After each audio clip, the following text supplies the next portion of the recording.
everybody, and welcome back again to the Statuesque Events YouTube channel where we talk all things weddings, events, marriage, and all that good stuff. And I'm really excited that you're here today for this video.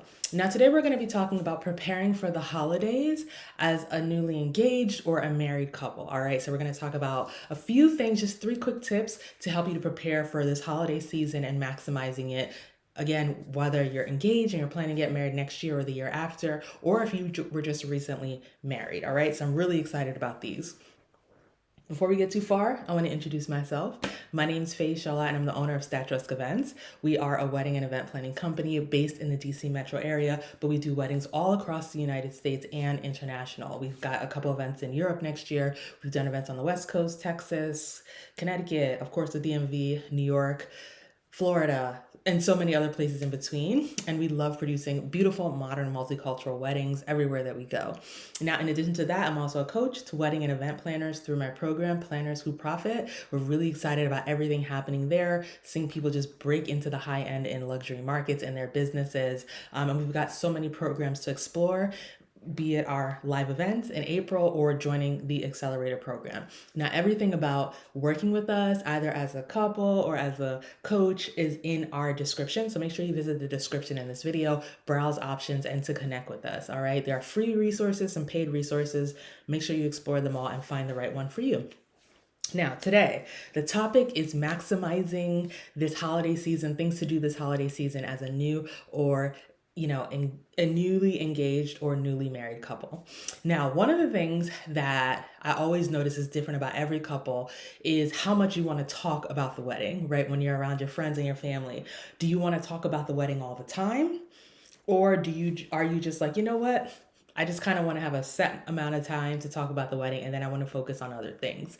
So regardless of which side you fall on, one thing you probably want to do going into the holiday weekend is to pick a time, right? Pick a time to talk about a few set things on your to-do list. So one of the things that we normally do on our team with our clients, is we give them a list of things to do during the holidays, especially for those who don't live near their family.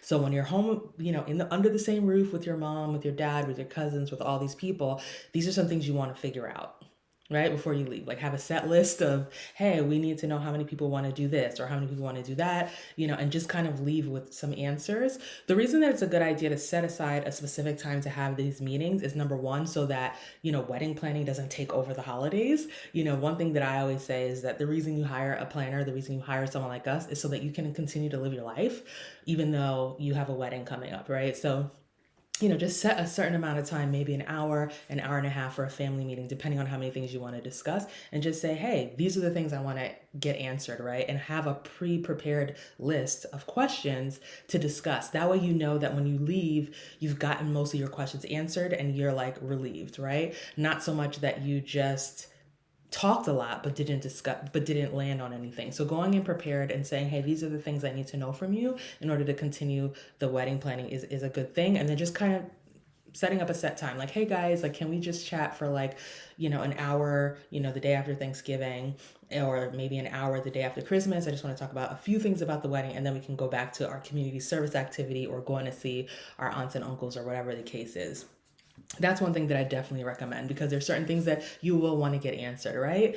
Now, the second thing is definitely preparing for sending out holiday greetings. So one of the coolest things about being engaged or even being married is that in most cases, you have access to some amazing photos of you as a couple, like either amazing photos from your wedding day or some amazing photos from your engagement shoot. And if you haven't done an engagement shoot, this is a reason to plan a little ahead, right? And see if you can get an engagement shoot done before the holiday comes, right? Either before Thanksgiving or right after Thanksgiving, so you can get it out in time for Christmas. But this is a great time to do an engagement shoot, get your images done, get everything locked and loaded, and use the images for your holiday cards, right? So you're using them for your wedding. Yes, you're using them for your wedding website, but also just use them for other things like your holiday cards, and all of that. So I think that making use of the images, these amazing professional images that you have, is great. But especially if you're not married yet, like if you're engaged, you have to plan ahead, right? To make sure you get the engagement shoot done and get things ordered.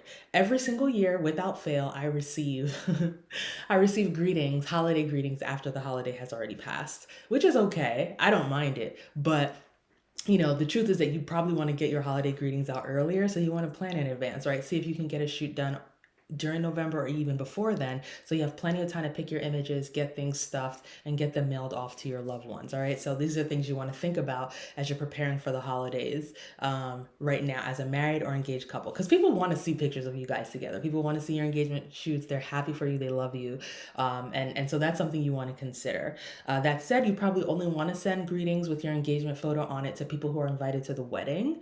It's kind of weird to send holiday greetings to someone and then they not be invited to the wedding, because a lot of people will assume they're on the list. So you want to be careful about that. But these are some all things you just want to kind of iron out, right? You want to have a good handle of who you're inviting, who you're not. Send holiday greetings to those you're inviting. You can send holiday greetings to those you're not inviting as well. You just don't want them to be too wedding focused because that can be a little weird. And of course, as a newly married person, people have probably seen at least some of the images on the internet anyway, and you can send more of them in your holiday greetings, right? And let people know, like, this has been an amazing year. Thank you for being part of my amazing year, right? The year that I got married, and I'm excited to celebrate you and continue our relationship and building our friendship, our relationship, our and all that in the coming year. Those are some great greetings that you can share. Now at this point I want to talk about sending out magnets instead of paper when you send out your holiday greetings, or if you're sending out save the dates around the holidays. Like if you're kind of bundling your holiday greeting with a save the date,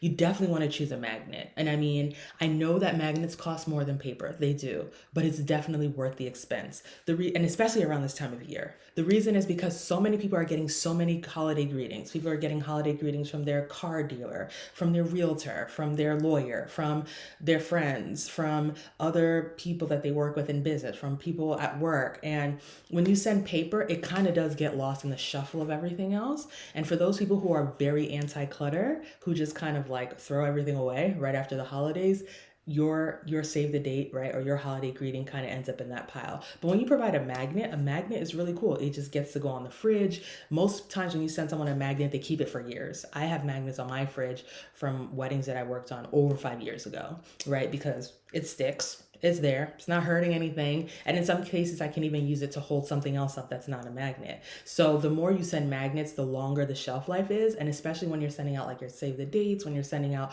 your wedding photos, I mean, people are going to want to keep that for a longer term, and you get to help them to keep it for a longer time by using magnets. All right. So I want to make sure that you know that we have a great partnership with Minted. You can shop their items using the link in our description. It lets you visit the site, see all the beautiful things that they have available. They have lots of magnets. There are lots of save the dates and magnets that you can choose from that are under $5 each. They're not crazy expensive, but I definitely would recommend, and some of them are like under under $3, under $4. So lots of a range there, but you want to make sure that you are sending things out with enough time, for people to have before the holidays, and also in a format that people will want to keep long term, right? Because again, right now we're all getting so much clutter during the holidays, and you want to make sure that yours stands out. All right, so these are a few things that I hope are helpful as you're thinking about preparing for the holidays as an engaged couple, as a newly married couple. If this has been helpful, let me know in the comments. Let me know what was helpful. Let me know what further questions you have. We always use questions to make more videos. Make sure you subscribe. All right, subscribe so you can see all of our additional content. Like this so the algorithm knows that you like this content, and definitely stay tuned for more content and more videos coming your way very, very soon. All right, so thanks for watching. Ciao, and I'll catch you in the next video.